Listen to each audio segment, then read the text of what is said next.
उन्नति का मार्ग और मानव मूल्यों से समन्वय। वस्तुस्थिति यह है कि एक सभी लोगों के बीच में उत्कंठा होती है, विशेष रूप से युवा पीढ़ी में, यदि यदि उस व्यक्ति को उन्नति करना है तो उन्नति के मार्ग पर चलने के लिए हो सकता है कि मानव मूल्यों के साथ समन्वय की आवश्यकता न हो,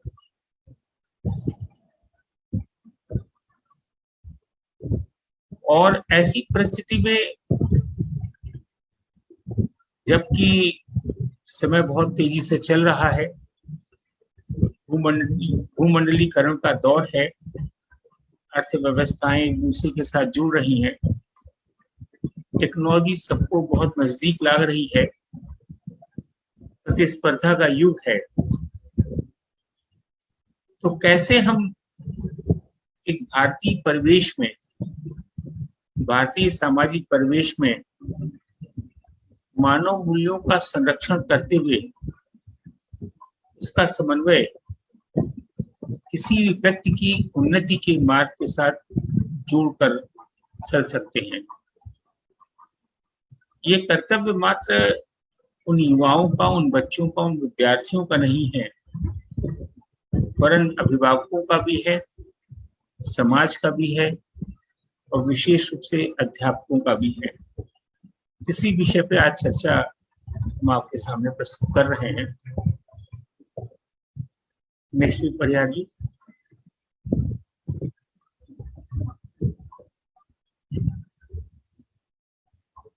अगर आप किसी भी मानव मूल्य की बात करें तो सामाजिक मूल्य की बात होगी, जो परिवार के ट्रेडिशंस हैं, परंपराएं, उनकी भी बात होगी, जिस समाज में हमने जन्म लिया उसकी संस्कृति की बात होगी, जिस देश में हमने जन्म लिया उसकी संस्कृति की बात होगी,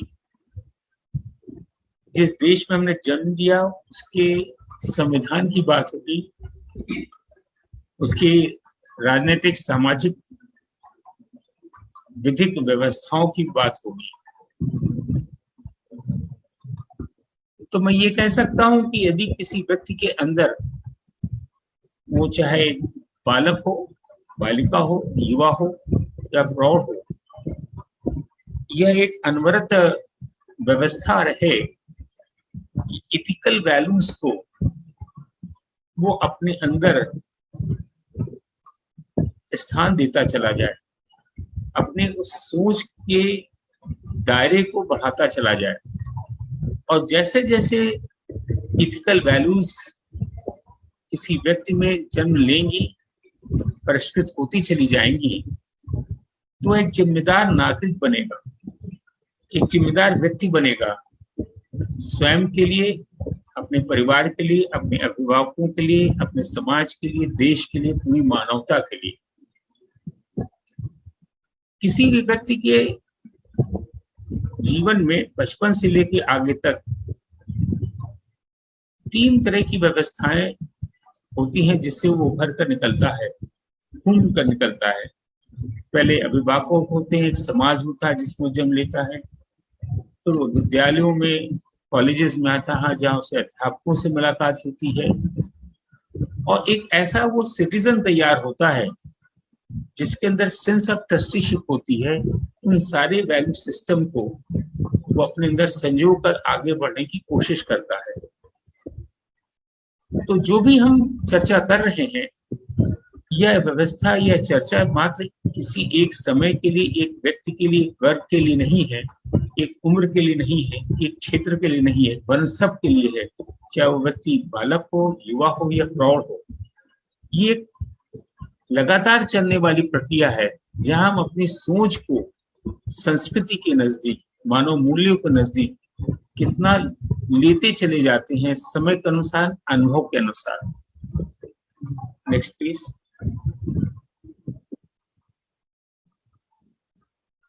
अगर आप भारतीय समाज को देखें तो ऐतिहासिक रूप से भारतीय समाज विभिन्न धर्मों का, विभिन्न भाषाओं का, विभिन्न क्षेत्रों का, विभिन्न जातियों का, विभिन्न व्यवसायियों का, या आप कहें विभिन्न वर्गों का एक समूह रहा है, एक basket. It has been a mix of the basket, जहां तरह तरह के लोग रहते हैं और उनका जो प्रारंभिक जीवन है या उनका अग्रणी जीवन है, उसका जो एक मानसिक स्वरूप है वो हमेशा पारिवारिक होता है। वो कभी आइसोलेशन में नहीं रहते, एक परिवार में जीने की उत्कंठा होती है, एक सामाजिक प्राणी के रूप में जीना चाहते हैं। जब कोई व्यक्ति पारिवारिक हो, सामाजिक जीवन में जीना चाहता है, तो उसकी सोच कुछ व्यापक अधिक देखी गई है, और वह व्यापकता इतनी अधिक होती है, वह अपने बियॉन्ड, अपने से अधिक, परिवार से अधिक, अपने अभिभावकों से अधिक, अपने समाज से अधिक सबकी चिंता करता है। उसके अंदर एक सेंस ऑफ बिलोंगिंगनेस तो होती है, लेकिन उसके अंदर सेंस ऑफ रिस्पॉन्सिबिलिटी भी होती है, समाज के प्रति, देश के प्रति, मानवता के प्रति। समय बीतता चला जाता है, व्यवस्थाएं बीतती चली जाती हैं, उस व्यक्ति का, उसके व्यक्तित्व का जो विश्वास है, उसके व्यक्तित्व की जो बनावट है, उसके व्यक्तित्व की जो सोच है, उसके व्यक्तित्व का जो सांस्कृतिक ढांचा है, वो धीरे धीरे व्यापक होता है, बदलता भी है। आप कह सकते हैं वो स्थिर भी है, स्टैटिक भी है, और परिवर्तनशील भी है। स्थिर इसलिए है कि वो उस मिट्टी से जुड़ा हुआ है, उस परिवार से जुड़ा हुआ है, उन भाई बहनों से जुड़ा हुआ है, उस समाज से जुड़ा हुआ है। परिवर्तन इसलिए होता है कि धीरे धीरे परिवर्तित होता है और उसकी सोच अधिक व्यापक होती चली जाती है। वो ज्यादा से ज्यादा बड़ी सोचों को या नई सोचों को अपने साथ एब्जॉर्ब करने की कोशिश करता है। मैं बड़े साधारण रूप से भारतीय समाज को कह सकता हूँ, चाहे आर्थिक रूप से या किसी भी स्वरूप में, ये एक रेलगाड़ी है, भारतीय रेलगाड़ी है, जिसमें हर वर्ग के लोग स्थान ग्रहण करते हैं, चाहे AC1 का डिब्बा हो, चाहे AC2 का डिब्बा हो, चाहे AC3 का डिब्बा हो, चाहे स्लीपर क्लास हो या ऑर्डिनरी क्लास हो, वो ट्रेन भी चाहे मेल हो, पैसेंजर हो, लोकल ट्रेन हो, तो हर तरह के लोग ये भारतीय समाज की इस टोकरी के अंदर एक साथ समाहित रहे हैं, एक साथ जीने के आदी रहे हैं। अगर आप इस समाज को देखें, भारतीय समाज को देखें, तो इसको हम दो हिस्से में बांट सकते हैं अवधि के अनुसार, पीरियड के अनुसार। पहली अवधि है जो 1947 से लेकर 1992 की है, जब रिफॉर्म प्रोसेस हुआ। आपको पता है कि 23 जुलाई को हम लोगों ने 30 वर्ष पूरे किए रिफॉर्म के। तो एक ड्यूरेशन वो है जो 1947 से लेकर के 1992 का है, और दूसरी अवधि है जो 1990 के बाद पोस्ट रिफॉर्म पीरियड है, जहां हम लोग इस समय हैं, जिसको 30 वर्ष पूरे हो गए हैं। मैं ये चर्चा आपके साथ इस विषय से क्यों जोड़ करके चल रहा हूँ, क्योंकि 1992 का जो रिफॉर्म था, जिसने एक ओपन इकोनॉमिक व्यवस्था को जन्म दिया, स्थान दिया, शायद पॉलिसी प्लानर्स को भी नहीं पता था कि इस आर्थिक विकास की प्रगति में, आर्थिक विकास की गति में, इस नए आर्थिक विकास की लहर में सामाजिक परिवर्तन भी आएगा। वो सामाजिक परिवर्तन क्या आया? मुख्यतः प्री 92 पीरियड में माना जाता था, हम लोग विद्यार्थी थे या यंग टीचर्स थे, विद्यार्थी तो नहीं थे, यंग टीचर्स थे, हम लोग ये सोचते थे कि दो वर्ग है भारतवर्ष में आर्थिक रूप से, एक ऑफ द हैव्स और दूसरा हैव नॉट्स का, एक अमीर का, एक गरीब का। लेकिन 92 के रिफॉर्म के प्रोसेस के बाद हम देखते हैं कि जो मिडिल क्लास सोसाइटी है, एक बहुत बड़े व्यापक रूप से उभर करके आई है। इस समय काफी चर्चाएं हो रही हैं, लोग कहते हैं कि 10% of the population is now middle class society. तो ये मिडिल क्लास सोसाइटी क्या है? ये बहुत एस्पायरिंग, एम्बिशियस है, बहुत असर्टिव है। मैं तीनों शब्दों का एक साथ प्रयोग कर रहा हूँ। बहुत एस्पायरिंग है, एम्बिशियस है, असर्टिव है। वो चाहती है कि उसके साथ जो धनी न होने का, धनवान न होने का, गरीब होने का तमगा लगा था, बैज लगा था। उसके ऊपर एक शीशे की दीवार छत बनी हुई थी, उस छत को तोड़कर वो ऊपर निकल के चला जाए, और उसमें उसको सफलता मिली, क्योंकि लेवल प्लेइंग फील्ड रही। इंडियन डेमोक्रेसी में सबको बराबर का अवसर होता है। तो अगर आप कहें ये परिवर्तन 92 में स्वतः आया, ऐसा नहीं आया। इस परिवर्तन का जो ग्रोथ इंजन थी, दैट वाज द एजुकेशन। क्योंकि हम लोगों ने चाहे प्राइमरी शिक्षा हो, चाहे माध्यमिक शिक्षा हो, चाहे उच्च शिक्षा का विस्तार बहुत किया 92 के बाद। तो और एक बहुत खास बात है, देश के हर वर्ग में जो अफोर्ड कर सकते हैं या अफोर्ड नहीं कर सकते हैं, उन्होंने एजुकेशन को आगे बढ़ने का माध्यम बनाया। और मैंने देखा है कि बहुत बड़ी संख्या में फर्स्ट जनरेशन एजुकेशन में, पहली जनरेशन एजुकेशन में आई है, शिक्षा प्राप्त करती है। तो ये मिडिल क्लास फिनोमेना भारतवर्ष में आया है, जो पॉलिटिकली, सोशली, इकोनॉमिकली बहुत असर्टिव रहा है, टेक्निकली बहुत असर्टिव रहा है। Next please. इस परिवर्तन की एक आप कह सकते हैं आउटकम, या इस परिवर्तन का एक रिजल्ट ये है कि चूंकि एक बहुत बड़ी संख्या उभर के आई है जो कॉम्पिटिटिव है, असर्टिव है, उसकी उम्मीदें भी बहुत अधिक है, सोच भी बड़ी है और उम्मीदें भी अधिक हैं। उन उम्मीदों की दौड़ में वो आगे निकलने की कोशिश करता है, और कोशिश करता है कि हमारा एक छोटा परिवार हो, 1 या 2 बच्चे हों। पहले वो भारतीय समाज का एक रैशनल सिटीजन था, एक ऐसा सिटीजन था, वो फैमिली मैन, जो सामाजिक व्यक्ति था। वो सामाजिक व्यक्ति अब व्यावसायिक व्यक्ति में परिवर्तित होने लगा है। फ्रॉम रैशनैलिटी टू प्रोफेशनलिज्म, ये स्टार्टेड शिफ्टिंग की। वो अब रैशनल होने के साथ साथ प्रोफेशनल होना चाहता है, और उसकी भी मजबूरी है। वो जो वर्ग है, वो वर्ग बहुत बड़ा वर्ग है, जिसने जन्म ही 92 के बाद किया। युवा वर्ग है बड़ी भारी संख्या में, जिसने 1990 के बाद ही जन्म ही लिया। उसने हम लोगों की तरह राशन कार्ड का जीवन या PL 480 का जीवन नहीं देखा है, न उसको याद है। उसके बाद पीयर प्रेशर है, उसके अपने क्लास फेलोज का, अपने साथियों का, अपने समाज का, अपने माँ बाप का प्रेशर है, जहाँ जिस ऑर्गेनाइजेशन में काम कर रहा है उसका दबाव है कि किस तरह से उसको आगे बढ़ना चाहिए। उसके पीछे कारण भी है कि ये जो जॉब्स हैं वो अब फर्स्ट जनरेशन जॉब में नहीं है, सेकंड जनरेशन, उसके अभिभावक भी जॉब्स कर रहे हैं।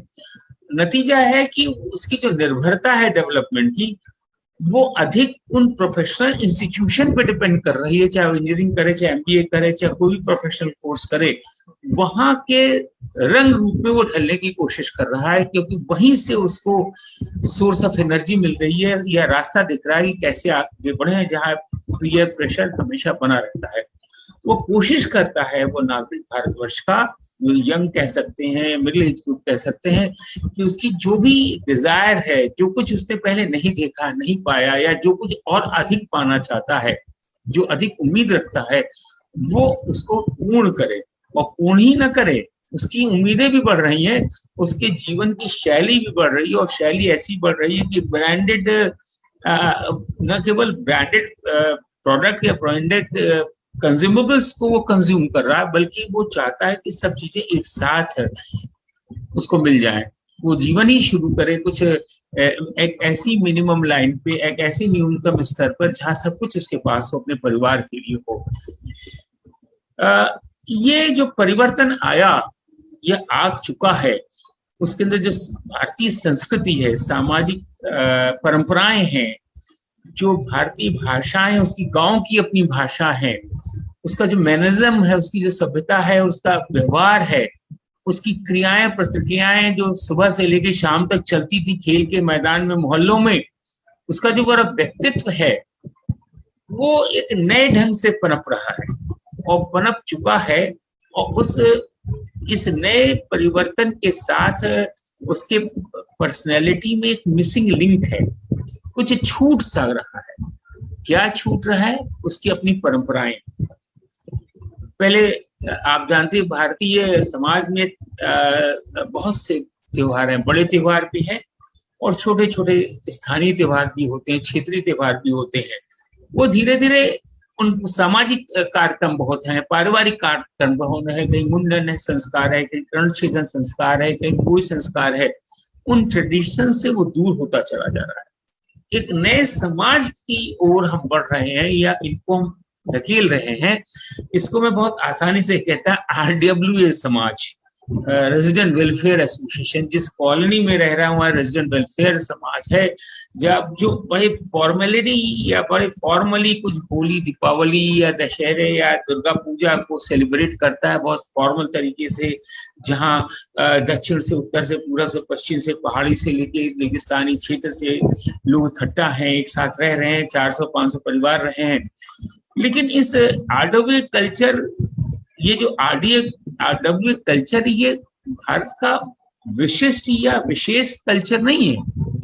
It is a hybrid culture, जिसमें ज्यादा चीजें फॉर्मल है, इनफॉर्मल कम है, ज्यादा प्रोफेशनल है, उतना रैशनल नहीं है। It's a kind of more fluid, flexible and floating society.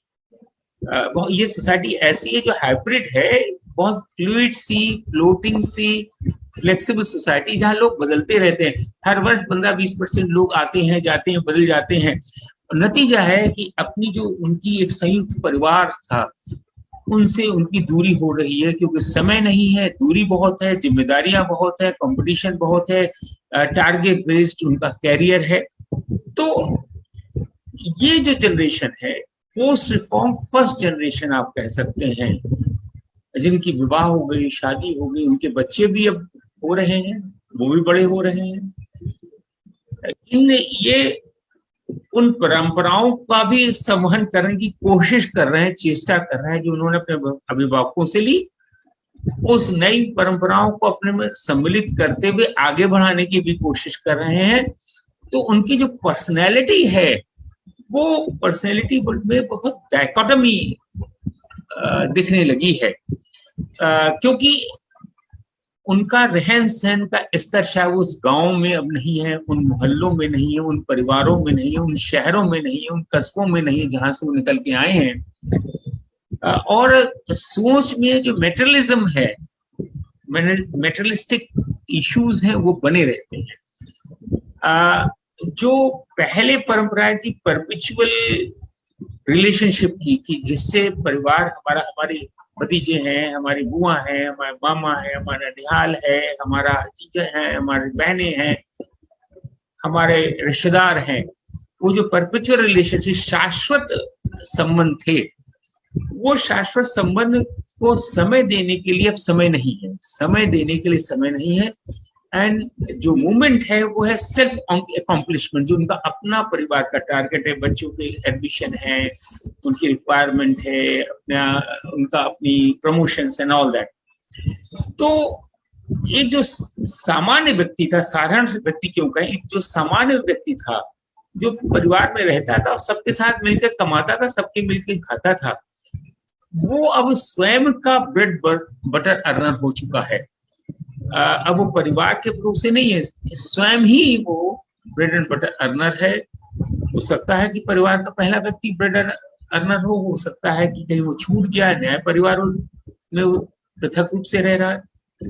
तो हमेशा एक एलिमेंट है रीडिस्कवरी का, सामाजिक सोशल रीडिस्कवरी का, उस व्यक्ति के दिमाग में काम करता है। और उसके साथ सेल्फ एस्टीम भी है, एक आत्मसम्मान भी उसके अंदर पैदा हो, उसे बहुत मेहनत से उस जीवन की प्राप्ति की, उस लक्ष्य की ओर चलने की कोशिश की है। तो हमेशा चुनौती बनी रहती है, चाहे उसके ऑफिस से हो, चाहे उसके उद्योग से हो, चाहे उसके व्यवसाय से हो, चाहे परिवार से हो, चाहे उसके जो नई जनरेशन उसके साथ हो। और उसको पता है कि वो मार्केट इकोनॉमी जो पोस्ट 92 आई है, वो बहुत चैलेंजिंग है, बहुत इंटेंस है, उसके साथ जीकर चलना है। All the time he has to rediscovering himself. इस रीडिस्कवरी प्रोसेस में कहीं ना कहीं वो जो परिवार था, वो जो ट्रेडिशन थे, वो जो कल्चर थे, कहीं मिसिंग लिंक, और अधिक ये कह सकते हैं वो लिंक, मिसिंग लिंक ही ज्यादा बड़ा होता है। लिंक तो छोटा होता जा रहा है, मिसिंग लिंक ही ज्यादा व्यापक होता चला जा रहा है। Next please. ये आज अगर हम 4 एलिमेंट्स को कन्फाइन करें, नई जनरेशन को जब हम मेकआउट करते हैं, उनको शेप करने की कोशिश करते हैं, एक बालक है, एक बालिका है, जिसको हम स्कूल में ले जाते हैं, कॉलेजेस में ले जाते हैं, इंस्टीट्यूशन में ले जाते हैं और कोशिश करते हैं कि वो जैसे 20-22 साल, 23 साल, 24 साल का होगा, अपने प्रोफेशन में वो एक बहुत सफल व्यक्ति के रूप में सामने आएगा। तो उसके सामने चुनौतियां बहुत हैं। कुछ ऐसा परिवार है जहां से सपोर्ट सिस्टम है, उसको अर्थव्यवस्था की ओर बहुत ध्यान नहीं देना, अपने आर्थिक पहलू को नहीं देखना है। लेकिन मुश्किल उन लोगों के लिए है जो इमर्ज कर रहे हैं, जिनकी मैंने चर्चा की, वो मिडिल क्लास सोसाइटी, उनके लिए एफोर्डेबिलिटी, जो भी वो करना चाहते हैं उस कर सकते हैं, दे हैव द एबिलिटी, लेकिन अफोर्ड नहीं कर सकते। हो सकता है उनके पास वो उतने धन नहीं, उनकी सुविधाएं नहीं है, उतना समय नहीं है, उतनी छूट नहीं है। वो करना भी चाहते हैं तो उनकी एबिलिटी नहीं है। जैसे हो सकता है कि वो हिंदी मीडियम स्कूल से गांव से पढ़ के आए हैं, ना उनका आईटी में कोई बहुत उनकी कोई प्रशिक्षण है, ना इंग्लिश मीडियम टीचिंग का भी प्रशिक्षण उनके साथ नहीं है। वो जो नया वातावरण बन रहा है, जिसमें एक ग्लोबल इन्वायरमेंट है, एक हाइब्रिड कल्चर है, उसमें वो एडेप्ट नहीं कर पा रहे हैं। तो इस चैलेंज को भी उन्हें फेस करना है। एक रिचेबिलिटी है, वो प्रवेश कर भी गए हैं, अफोर्ड भी कर रहे हैं, एबिलिटी भी कर रहे हैं, अडेप्ट कर रहे हैं, बैंक से लोन लेकर कुछ कोशिश कर रहे हैं, तो कैसे वहां तक पहुंचे जहां तक पहुंचने की उनकी इच्छा है, जो मैंने कहा कि वो एस्पायर कर रहे हैं, वो एम्बिशियस हैं। तो ये इन 4 एलिमेंट्स पे आज की सोसाइटी स्ट्रगल कर रही है। जनरेशन नेक्स्ट को अभिभावक भी स्ट्रगल कर रहे हैं और बच्चे भी स्ट्रगल कर रहे हैं, युवा भी स्ट्रगल कर रहे हैं, मिडिल एज के लोग भी स्ट्रगल कर रहे हैं। इस जो व्यक्तित्व है, एक समाज की एक व्यक्ति का व्यक्तित्व है, आप कह सकते हैं कि आज से 10 वर्ष पहले क्या था, इट वॉज मल्टीफेसेटेड।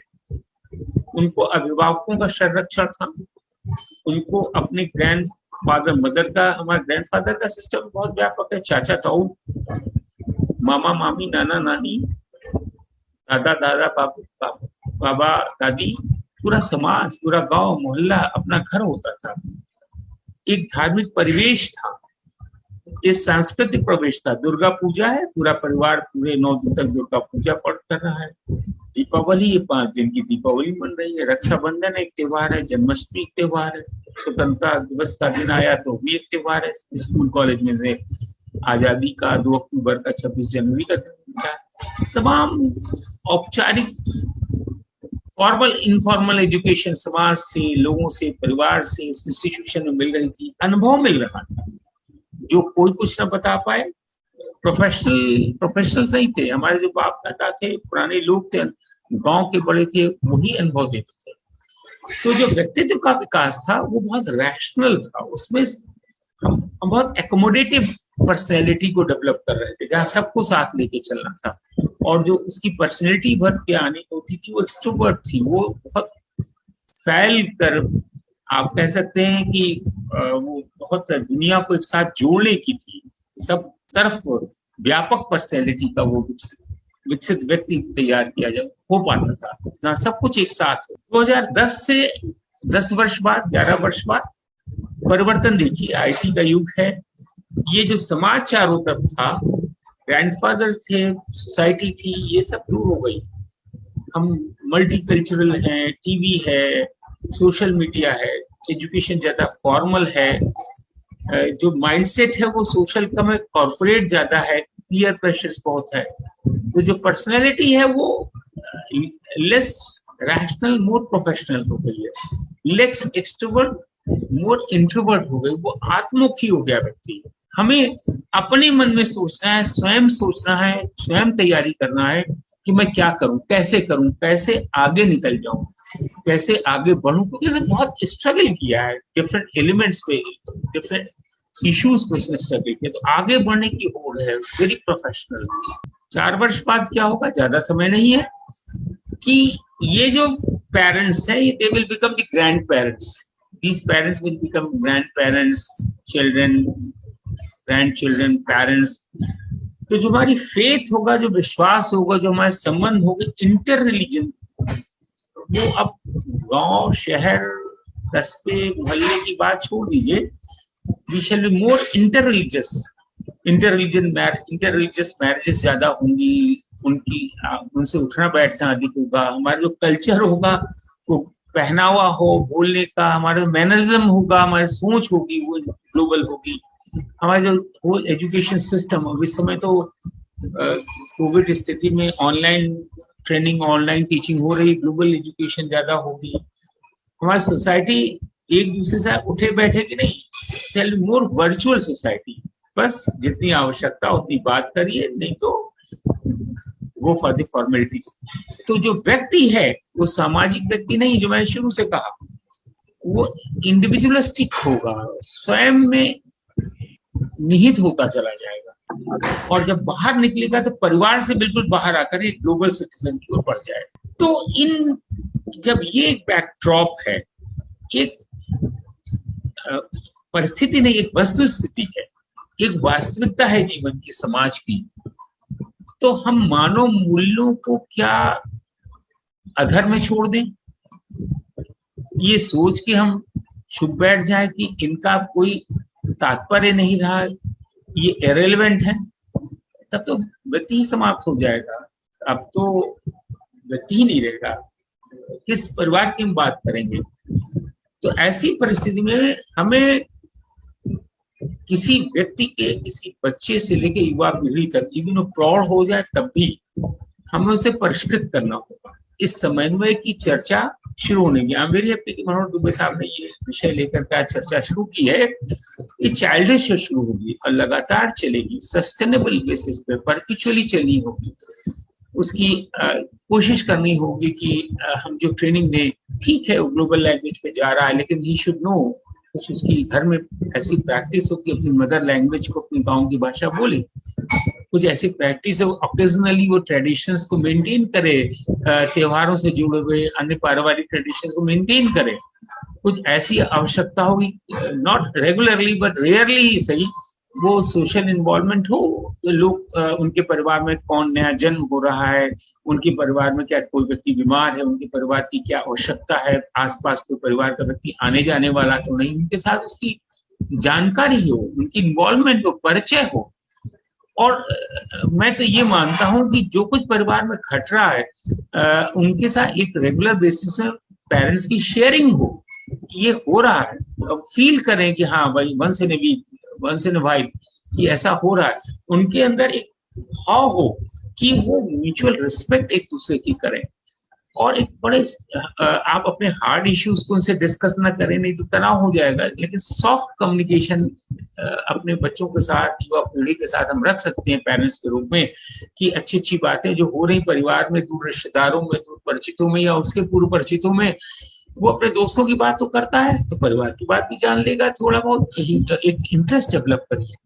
और जो कोशिश करिए कि जो हमारे परिवार के लोग हैं, रिलेटिव्स हैं, फ्रेंड्स हैं, जिनसे उसका संबंध होना चाहिए, परिचय होना चाहिए, उनके परिचय को रिफ्रेश करें। तो एक बार सोशल, उसके अंदर ये element of being a social math, social being आएगा, तो वो व्यक्ति की जो सोच है अपने कल्चर की ओर, मानव मूल्यों की ओर वापस होने लगेगी। वो सोचने लगेगा नहीं, हमसे पीछे भी बहुत कुछ है, हमारे चारों तरफ भी बहुत है, तो हमारे पीछे भी बहुत, एक परिदृश्य आएगा नया, जिसमें कि हमको इनकलकेट करना है पेरेंट्स के रूप में, बचपन से लेके आगे बढ़ते तक। मैं मानव मूल्यों की बात अगर आप से कर रहा हूं, तो डिग्निटी ऑफ लेबर की बात है। मैंने बहुत यंग एज से इस विषय में बातचीत की है। मैं एक उदाहरण देना चाहता हूँ।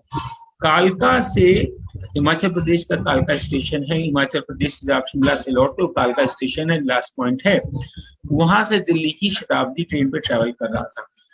तो जो बेचारे कैटरर्स थे, शाम का खाना नाश्ता परस रहे थे, वो कैटरर्स कॉन्ट्रैक्ट होते, उनको एक अपने जेब के अपने जो शर्ट की जेब पे उनके लिखा हुआ था, मुझे टिप्स मत दीजिए।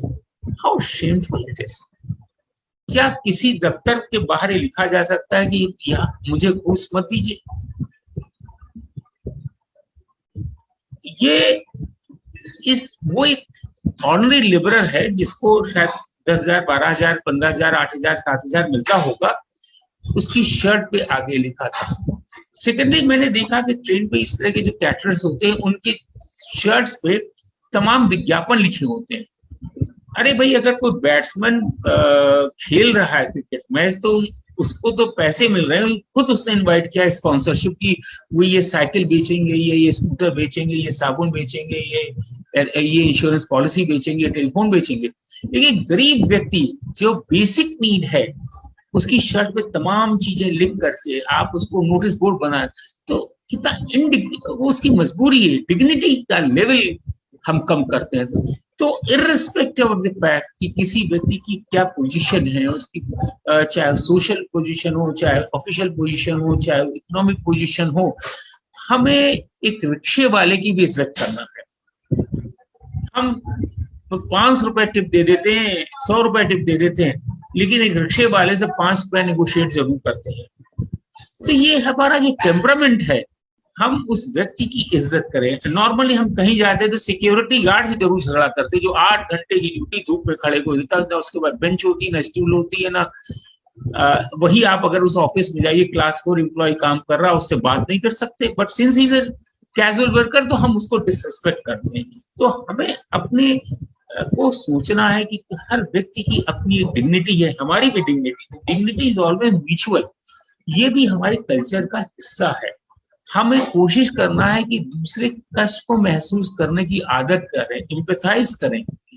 व्यक्ति आपके दफ्तर के बाहर खड़ा है, जस्ट मीट हिम। मैं एक ऑफिस में गया, बहुत यंग था, डायरेक्टर ऑफ एजुकेशन में यूपी के, तो उन्होंने लिखा था शाम को, यूपी की बात बता रहा हूँ, प्रयागराज की, 4 से 5 का मिलने के समय, निर्देशक मोहल्ले का, मैं यंग टीचर था उसमें यूनिवर्सिटी से, I had some other job, मैं उनके अंडर में कहीं काम मैंने नहीं किया, वर्क अंडर हिम। इलाहाबाद से ट्रेन जाती 5 बजे और वेस्टर्न यूपी के सारे लोग 5 बजे संगम से जाते हैं, and you have fix the time 4 to 5, तो 24 घंटे पहले आएगा आदमी, तब उनसे मिलेगा। अरे भाई, आप टाइम कर दीजिए 11 से 12, 11 से, क्योंकि इम्पैथी नहीं है कि जो व्यक्ति मिलने आ रहा है, पैसे खर्च कर रहा है, या आके आपसे 15 मिनट बात कहना चाहता है, 10 मिनट बात करना चाहते हैं, आप उसको क्या शेड्यूल दे रहे हैं, आप और टाइम दे रहे हैं। एक लेडी डॉक्टर ने एक हमारे घर की एक लेडी को रात 10 बजे मिलने का टाइम दिया।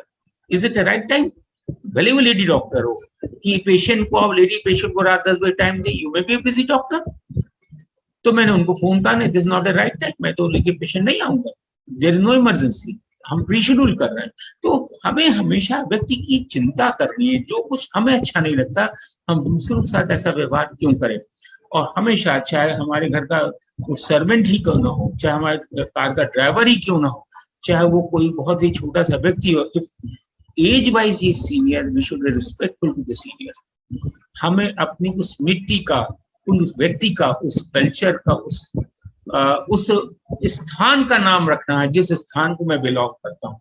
If somebody is from Sagar, somebody is from Rewa, somebody is from Bhopal, somebody is from Lucknow, Kanpur, Delhi, तो उस जो सॉइल है वो इम्पोर्टेंट है, उसकी इज्जत रखनी है।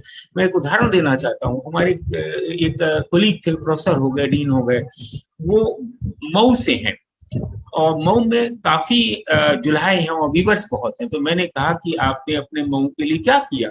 वो 5 मिनट चिंता में पड़ गए। हमने कहा आपको विश्वविद्यालय ने इतना कुछ किया, 30 साल में आप इतना बढ़ गया, आपने क्या किया? तो व्हाट ही डिड कि उन्होंने एक तो पीएचडी थीसिस उस विषय पे कराई जो मऊ से जुड़ी हुई थी।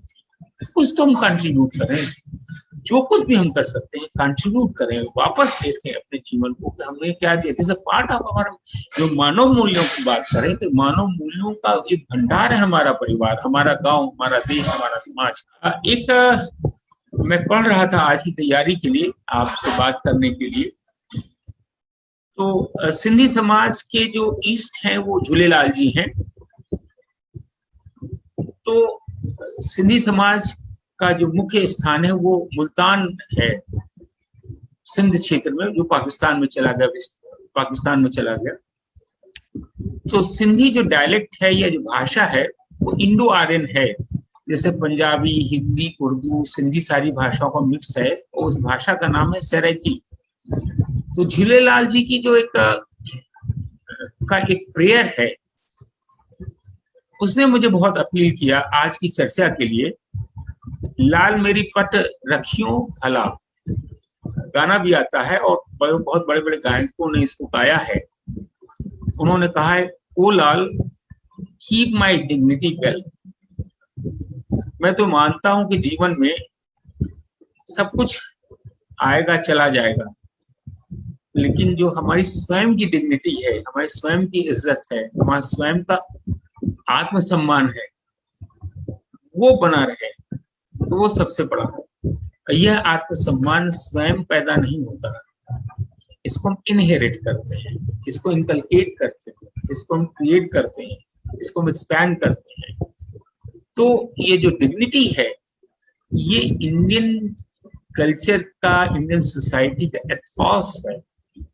हम इसको अगर बरकरार रखते हैं तो यही हमारे लिए सबसे बड़ी, बहुत बड़ा लक्ष्य होगा जिसकी प्राप्ति हम कर सकते हैं। आनंद शर्मा जी कुछ पूछना चाह रहे हैं। जी आनंद सर। जी सर, बहुत एनलाइटमेंट हुआ आपके लेक्चर से, थैंक यू। मैं ये जानना चाहूंगा कि we don't think that we are missing a link between the youngerhood and the older people just to maintain the human value.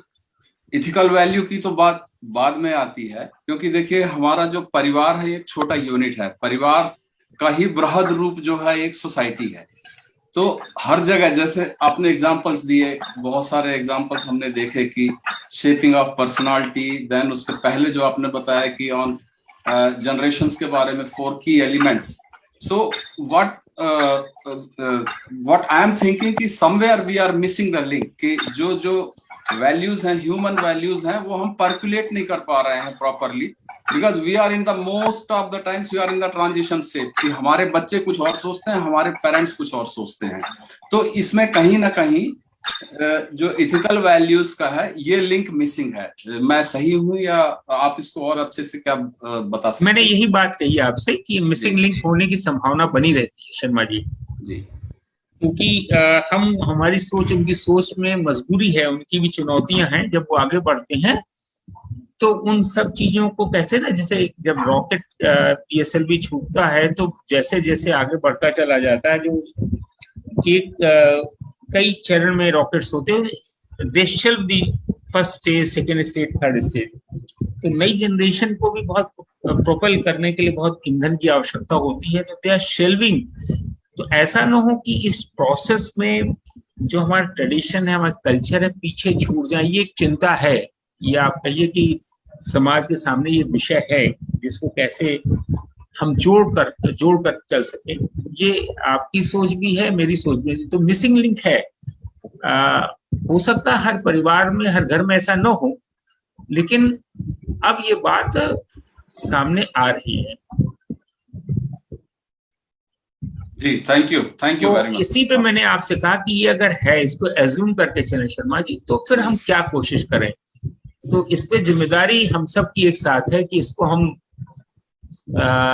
Link को स्ट्रेंथन करने की कोशिश करें अपनी सीमाओं में। नंद किशोर साहू जी कुछ पूछना चाह रहे हैं। सर नमस्कार, आपका सेशन काफी अच्छा लगा और काफी सीखने को मिलेगा, मुझे ऐसा विश्वास है। हम लोग, मेरा ये कहना था सर, ये जो वर्तमान की परिस्थिति है इसमें हम जिन चीजों को लेकर चल रहे हैं वो तो ठीक है, लेकिन सर शिक्षा जो है, कहीं ना कहीं शिक्षा का इसमें क्या रोल हो सकता है, क्या शिक्षा का में इसमें क्या योगदान हो सकता है, थोड़ा इस पे थोड़ा सा। जी, मैंने शुरू में ही नंद किशोर जी बात कही कि जो परिवर्तन था उसमें जो ग्रोथ इंजन था, दैट वाज द एजुकेशन, है ना।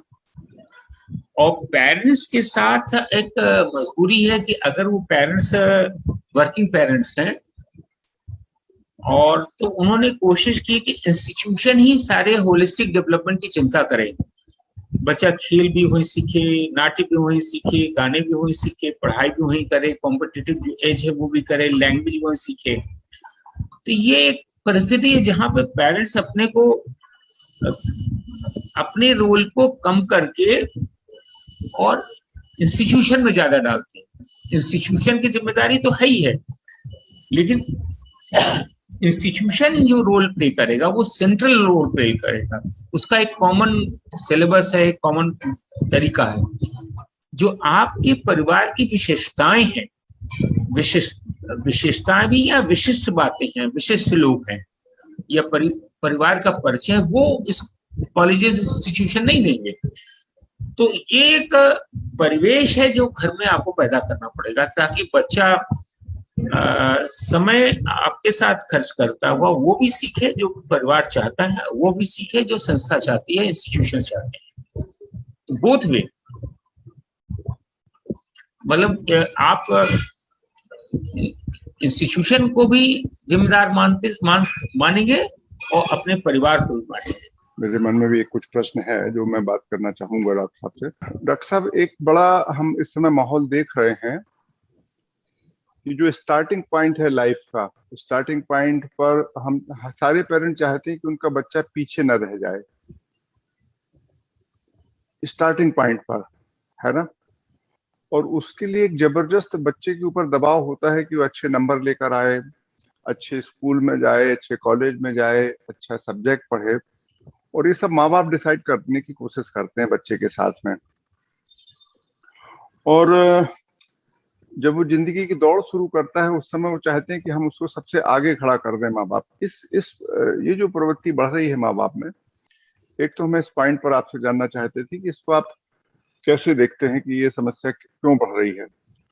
क्योंकि मुझे लगता है कि जब मेरे पिताजी थे तो वो, उनको चिंता नहीं रहती थी कि मैं क्या करने वाला हूँ, थोड़ा बहुत बोल दिया। उनको यही नहीं पता था जब मेरा 11वीं का रिजल्ट आया कि कैसे नंबर प्राप्त हुए मैंने। और दूसरा ये है कि अब जो परिवार हैं हमारे, वो सही में बहुत छोटे हो गए हैं और परिस्थितियां बहुत सारी बदल गई हैं। मतलब जो हम खेती करते थे तो हमारे पास सही में बहुत सारा समय रहता था कि हम सभी अवसरों पर एक दूसरे से मिल सकें। जिस तरीके का कंपटीशन है बाजार में, जिस तरीके की मार्केटिंग व्यवस्था चल रही है, और उस सब में चलते हुए ये समय मेरे पास मिलता नहीं है। तो अब हम उन परंपराओं को यदि प्राप्त करके रखना चाहते हैं कि दिवाली, होली, दशहरा, भाई दूज, सभी अवसरों पर हम इकट्ठे हों, तो संभव हो नहीं पाता। तो ये दो प्रश्न है कि इनको हम, आप कैसे डील करेंगे इन दो बिंदुओं पर? जी, जो माँ बाप नमस्कार दुबे जी, नमस्कार। एक्चुअली ये दोनों विषय बहुत ज्यादा आ रहे हैं और मैंने पिछले कई सालों से इस पे काफी इश्यूज को टेकअप भी किया है। तो पहला इशू है कि हम हुआ क्या है कि जो फादर मदर है वो ज्यादा एम्बिशियस हो रहे हैं and they put A pressure कि मेरा लड़का आईआईटी में ही जाएगा। एक त्योहार में दो फादर मदर आए and both are the readers in different department economics के। तो हमारी जैसी आदत है, टीचर हूं, मैंने पूछा कि बेटा क्या कर रहा है, तो बेटा चुपचाप बैठा हुआ था। He was having some sweets, Deepavali का समय था। उन्होंने कहा देखिए क्या करता है, देखिए आईटी में सिलेक्ट होता है कि नहीं होता। विद इन मिनट्स उस बच्चे के चेहरे का जो इम्प्रेशन था वो तनावपूर्ण हो गया। उन दोनों का भी हुआ। तो हमने कहा कि आप अपने बच्चे पे तक प्रेशर क्यों रख रहे हैं, वो क्या बनेगा क्या नहीं बनेगा, let him appear in the examination, लेकिन जो बनना चाहेगा उसको बनने दीजिए। आप अपनी एम्बिशन को उस पर लादिए नहीं। मैंने ये वर्ड यूज किया, लाद, don't upload him with your ambition. तो दिक्कत ये हो रही जब पेरेंट्स चाहते हैं single boy, one daughter and all that, कि सब कुछ जो वो जीवन में स्वयं नहीं बन पाए वो माँ बाप बने, वो उनका बेटा बने, यहाँ दिक्कत होती है। तो पहली तो जैसा आपने कहा कि नेचुरल प्रोसेस में लगते कि ग्रोथ पाथ आप दीजिए। नेचुरल प्रोसेस कहता है मैं इस जेई में बैठूंगा, मैं चार्टर्ड अकाउंटेंट बनूंगा, मैं कंपटीशन में जाऊंगा, मैं आर्ट कल्चर में जाऊंगा, उसको नेचुरल प्रोसेस दीजिए, लेट हिम प्रोसीड। एक तो ये पहला है, कभी भी उसको प्रेशराइज न करें। प्रेशर से कभी कोई कहीं भी कुछ बन नहीं पाया। द सेकंड क्वेश्चन इज कि समय ही नहीं है, तो हम इतना ही कह सकते हैं यहाँ पर, जो मैं प्रैक्टिस करता हूँ। डॉक्टर साहब थोड़ा सा मैं बीच में आपसे फिर से टोकना चाहूंगा इस प्रश्न में। ऐसा करना नहीं चाहिए, बात सही बोल रहे हैं, लेकिन कर रहे हैं माँ बाप। और ना केवल आईआईटी में जाए, वो तो चाहते हैं कि वो आगे ही दौड़े, पीछे रह जाए तो वो बहुत हताशा महसूस करते हैं। बच्चा उसके कारण दबाव महसूस करता है। बच्चे को जो फ्रीडम थी अपनी ग्रोथ की वो नहीं मिल पा रही है। वो मतलब इसको आप कैसे, इस सिचुएशन को कैसे बदलेंगे? ये तो फैक्ट है ना लाइफ का कि आज हर जो मिडिल क्लास का जो बढ़ रही है इसका तो देखिए क्या है, इसकी चर्चा होनी चाहिए, जैसे आप चर्चा आज कर रहे हैं। इसके जो विभिन्न पहलू हैं, विभिन्न फोरम्स हैं जहाँ पे कम्युनिकेशन हो, चाहे वो टीचर्स डे हो, चाहे इंस्टीट्यूशन हो, चाहे पेरेंट टीचर मीटिंग हो। पेरेंट टीचर मीटिंग भी होती है, स्पेशली जो 9th 10th के 11th 12th के बच्चे होते हैं, उन पेरेंट टीचर्स बुलाया जाता है स्कूल कॉलेजेस में, बुलाकर उनको कहा जाए कि इसको आप नेचुरल प्रोसेस में जाना दीजिए, दीज आर दी एवेन्यूज जहाँ बढ़ रहा है। तो इसको तो इंस्टीट्यूशन को भी अपने यहाँ इस विषय पे पेरेंट्स के साथ चर्चा करनी पड़ेगी। वो आपसे जो अगला बिंदु था उस पर आपको सुनना चाहेंगे, जो हमने दूसरा बिंदु। अगले बिंदु में मैं एक ही बात कह सकता हूँ, समय किसी के पास नहीं है, बच्चे भी साथ नहीं रहे, दूर रह रहे हैं। तो नॉर्मली जो मैं प्रैक्टिस कर रहा हूँ या दूसरे को कहता हूँ प्रैक्टिस करने के लिए, वो कम्युनिकेशन अपना शाम का या कुछ, जैसे मैंने फैमिलीज को देखा है, उनका 8 बजे शाम को समय तय है, बच्चे यूएसए में है या बेंगलोर में है, 2-3 बच्चे हैं, कि wherever they are there at least thrice or 2 times in a week, वो 8 बजे वो इंटरेक्शन शुरू करते हैं। तो हर जनरेशन को एक इंटरेक्शन का टाइम अपने साथ फिक्स करना चाहिए, जहाँ बच्चा भी इंतजार करे, बच्चे भी इंतजार करें, पेरेंट्स भी इंतजार करें कि इस दिन कम से कम हफ्ते में 2 दिन हमारी बातचीत होगी, पूरे रूप से 30-35 मिनट बात होगी। अब तो चेहरे भी देखते हैं, व्हाट्सएप है, मेल है, तमाम है। और मैंने अपने प्रेजेंटेशन में भी दिया है कि छोटे छोटे अच्छे डेवलपमेंट है। मैं आपको किस्सा बताऊं, एक परिवार है इलाहाबाद में, बड़ा परिवार है, 4-5 बाबाओं का परिवार एक साथ रहता है, बट डिफरेंट किचन। तो उनकी एक लड़की दामाद लंदन में रहते हैं। तो एक दिन उसने अपने मदर को फोन किया कि हमको लोगों ने बुलाना ही छोड़ दिया जब से मैं मेरी लंदन में रहने लगी, क्योंकि लोग सोचते मैं नहीं आऊंगी, अगर लोग मुझे बता दें शादी तय हो तो शायद हम एनुअल प्लान बनाए तो शादी अटेंड कर लें। तो मेरे बेटे की जब शादी हुई तो मैंने उसको इन्विटेशन भेजा, क्योंकि मैं जाके उसका ठहरता था। तो वो she was coming to me, for some reason she couldn't come. तो होता क्या है कि हम स्वयं दूरी बना लेते हैं अपने बच्चों से कि वो तो यूएसए चला गया, यूके चला गया, बेंगलोर चला गया, नहीं आ पा सकता। वो बच्चे भी इमोशंस को नर्चर करते हैं, और अगर हम उन्हें इनविटेशन देते रहे, ग्रीटिंग्स एक्सचेंज करते रहे, किसी न किसी रूप में उनके अंदर वो जो कहते हैं ना, हम उनको सेंसिटाइज कर सकते हैं। वो सेंसिटिविटी वो ग्रैंड सन ग्रैंड डॉटर में भी चली जाती है, बहुओं में भी चली जाती है जो कि दूसरे परिवार से आई है। तो जो शेयरिंग एंड कम्युनिकेशन है वो बहुत रेगुलर और बहुत डीप या सेंसिबल होगा तो ये इश्यूज रिजॉल्व हो सकते हैं। जी धन्यवाद डॉक्टर साहब। रमेश व्यास जी कुछ पूछना चाहते हैं। जी जी, सभी को नमस्कार। मेरा मैं उसी बात को आगे बढ़ाना चाह रहा था। मैं देख रहा था कि अभी आप गार्जियंस के लिए एक रोल प्ले जो कर रहे हैं बच्चे के प्रोग्रेस के लिए, या जो भी है वो टेंशन में है और बच्चे उनसे कहीं ज्यादा टेंशन में है, वो बात ठीक है। पर आप देखें वर्तमान में मैं ओलंपिक देख रहा हूँ, ओलंपिक में एक प्लेयर ही नहीं गया, प्लेयर के साथ एक काउंसलर गया हुआ है, कोच गया हुआ है, एक्सपर्ट गया है, एनालिस्ट गया हुआ है, और जिनको हम नहीं जान रहे वो भी गए हुए हैं। पहले ये नहीं था। आज से 20 साल पहले होने वाले ओलंपिक प्लेयर जाता था और शायद उनके साथ कोच जाता था। अब जब मल्टी डायमेंशनल प्रोग्रेस या मल्टी डायमेंशनल कंपटीशन की बात हो गई है तो गार्जियन की उतनी ज्यादा जिम्मेवारी बढ़ गई है। जितना बच्चा नहीं जानता, जितना गेम प्लेयर नहीं जानता है, उतना चारों तरफ के सराउंडिंग्स में रहने वाले लोग उसको बराबर एक्सपर्ट कमेंट देते हैं, काउंसलिंग करते हैं, तैयारी कराते हैं। तो ऐसी स्थिति में हम गार्जियंस के रोल के लिए पीछे करें या ना करें, ये बात को पुनः जो आपने बीच में रखी थी उसको पुनः थोड़ा सा स्पष्ट करें कि गार्जियंस चिंतित क्यों ना हो। व्यास जी बहुत क्लियर है।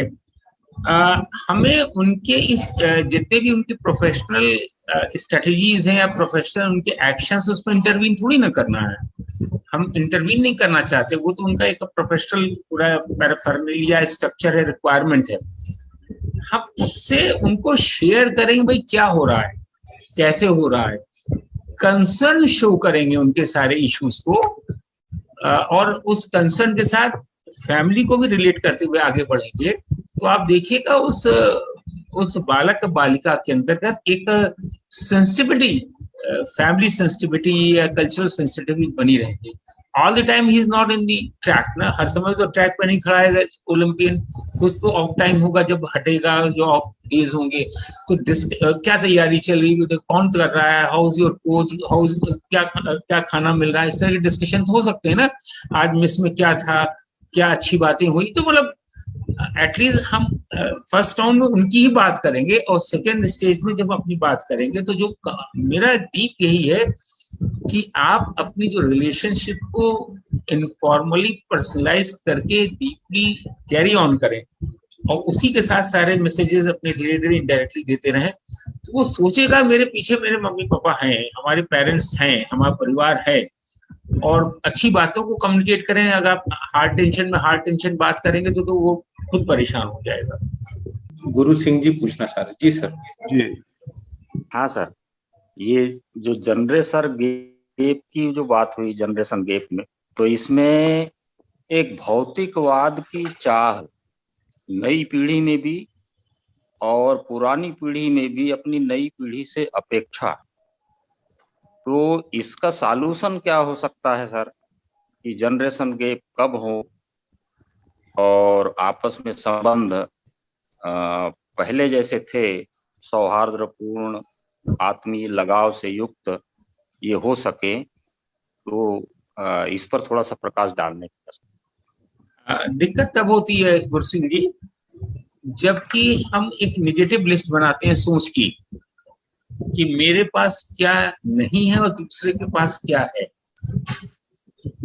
दो लिस्ट बन सकती है जीवन में सोच की। एक तो ये कि हमारे पास क्या है, ईश्वर ने मुझे क्या दिया है, हम अपना धन्यवाद ईश्वर को दे कि भाई उन्होंने ये हमें दिया, इस लायक बनाया। एक है कि मेरे पास क्या नहीं है और दूसरे पड़ोसी या मित्र के पास क्या है। तो कभी कभी इस डिस्कशन में बच्चों के मन में ये बात बैठ जाती है कि ये वस्तु हमारे पास होना अनिवार्य है। मेरा 5 साल में प्रमोशन हुआ, उसका तो 3 साल में प्रमोशन हो गया। ये जो चर्चाएं होती हैं, कॉम्पिटिटिव चर्चाएं होती हैं, घर का वातावरण होता है जहाँ विषय ही होता है, तो जो सोच है वो लेस रैशनल मोर मटेरियलिस्टिक बन जाती है, प्रोफेशनल हो जाती है। तो हम लोग को डिस्कशन जो है उस डिस्कशन में कोशिश करनी चाहिए कि इस तरह की बातों को हम डाइल्यूट करें। जो अचीव किया उसको सेलिब्रेट करें, जो नहीं कर पाए उसके लिए न मन में कोई बहुत शोक रखें न चिंता रखें। और ये जो समाज में होता है, बड़े लोग कहते हैं कि भाई ठीक है ईश्वर सब कर रहा है, मेहनत करो सब हो जाएगा, मेहनत करो ठीक रहेगा। तो उस हमें ये देखना है कि डायरेक्शन सही है बच्चों का, वो जो जिस ढंग से चल रहे हैं that direction is the right one. हो सकता है कुछ अचीव किया, हो सकता है नहीं किया, और जो कर लिया उसके लिए ईश्वर को धन्यवाद दे, उसके में उसको भी दीजिए और उसकी भी प्रशंसा करिए। तो ये जो हाफ एम्प्टी हाफ फुल है ग्लास का वाटर, तो हाफ एम्प्टी की चर्चा कम हो, हाफ फुल की चर्चा ज्यादा हो, तो आप देखिए परिवर्तन आता है। और यही बच्चों को भी समझाने की कोशिश करें। नंदकिशोर साहू जी फिर से कोई प्रश्न पूछना चाहते हैं? जी सर, मेरे मन में तो प्रश्न एक बहुत टीस देता है मुझे, जो मैं खुद महसूस करता हूँ कि जो अभी की जो परिस्थितियां हैं सर, उसमें जो दबाव महसूस कर रहा है वो एक पालक ज्यादा महसूस कर रहा है, क्योंकि उसे संस्कार ज्यादा मिले, शिक्षा कम मिली थी। अब स्थिति ये है कि संस्कार और शिक्षा दोनों को बैलेंस बनाना मुश्किल हो रहा है। थोड़ा सा इस पे थोड़ा सा चाहेंगे आपके विचार से। हाँ, देखिए ये तनाव तो थोड़ा सा कोविड या पोस्ट कोविड में ज्यादा आएगा और किसी न किसी रूप में बना ही रहता है। तो जो हमारी आपकी सोच हो, जो वयस्क हैं, जो अभिभावक हैं, बड़े हैं, समाज के लोग, जो अध्यापक हैं, समाज के सभी वर्ग के लोग हैं, उनको अपनी सहनशीलता बढ़ानी होगी। तो we can work as a shock absorber. उस वो जर्क है ना, जो झटका गाड़ी का शॉक एब्जॉर्ब करती है, तो कोशिश करें कि अपनी सोच के माध्यम से, अपने दृष्टिकोण के माध्यम से वो जर्क हम लोग अपनी सोच के साथ एब्जॉर्ब करें, बच्चों तक कम जाए। अगर उसको कुछ अचीव नहीं कर पा रहा या उसको दिक्कत हो रही है, try to find out the solution. मान लीजिए उसका कम्युनिकेशन स्किल कमजोर है, आप चाहते हैं कि कोई व्यवस्था हो, कर दीजिए। नहीं हो पाया तब भी नहीं हो पाया, तो जो एब्जॉर्ब करने की क्षमता है उसको बढ़ाने की कोशिश करिए। क्योंकि अगर आप उसके साथ साथ अगर आप ऐड करते चले जाएंगे तो उस बालक के लिए बहुत मुश्किल हो जाएगी। तो मतलब तात्पर्य ये है कि एक बहुत ही आप कह सकते हैं कि रचनात्मक दृष्टिकोण के साथ, रचनात्मक परिवेश के साथ ही इस समय चलने की आवश्यकता है। जो पेरेंट्स हैं उनके लिए जो चुनौती है शायद बच्चों से ज्यादा है। उनकी सोच की चुनौती, उनकी कार्य पद्धति की चुनौती, उनके कम्युनिकेशन की चुनौती, उनके पूरे दृष्टिकोण की चुनौती, उनकी जो अपने बच्चों से डील करना है, डिस्टेंस के साथ डील करना है, उनकी जो रिसोर्सेज की भी चुनौती है। मैंने तो कहा ना कि अफोर्डेबिलिटी रिसोर्सेज की चुनौती भी, लेकिन एब्जॉर्ब करना होगा, संभालना तो होगा ही ना बच्चों को।